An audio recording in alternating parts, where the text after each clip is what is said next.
ইসরায়েলের আগ্রাসনের জবাবে ইরানের পাল্টা হামলায় উত্তপ্ত হয়ে উঠেছে মধ্যপ্রাচ্য। এই সংঘাতের মাঝেই ইরানের নবনির্বাচিত প্রেসিডেন্ট মাসুদ পেজেশকিয়ানের সঙ্গে টেলিফোনে কথা বলেন সৌদি যুবরাজ মোহাম্মদ বিন সালমান। ফোনালাপে সৌদি যুবরাজ জানান, আজ পুরো মুসলিম বিশ্ব ইরানের পাশে রয়েছে। তিনি বলেন, ইরান বিচক্ষণতার সঙ্গে ইসরায়েলের ষড়যন্ত্র ব্যর্থ করবে বলে রিয়াদের বিশ্বাস। তিনি ইসরায়েলের হামলাকে আন্তর্জাতিক আইনের লঙ্ঘন এবং ইরানের সার্বভৌমত্বে হস্তক্ষেপ হিসেবে উল্লেখ করেন। সেই সঙ্গে ইরানের পারমাণবিক কর্মসূচি নিয়ে চলমান আলোচনাও এই হামলার কারণে বাধাগ্রস্ত হয়েছে বলে মন্তব্য করেন যুবরাজ। মোহাম্মদ বিন সালমান আরও বলেন, ইসরায়েল ইচ্ছাকৃতভাবে উত্তেজনা বাড়িয়ে যুক্তরাষ্ট্রকে সংঘাতে জড়াতে চাইছে।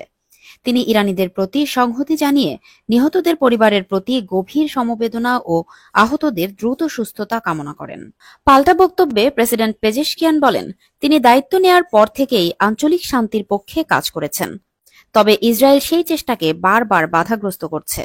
ইরান ও সৌদি একসঙ্গে কাজ করলে মধ্যপ্রাচ্যে স্থায়ী শান্তি সম্ভব বলেও জানান তিনি। এদিকে তুরস্কের প্রেসিডেন্ট এরদোয়ানের সঙ্গেও এমবিএস ফোনালাপে পরিস্থিতি নিয়ে আলোচনা করেন।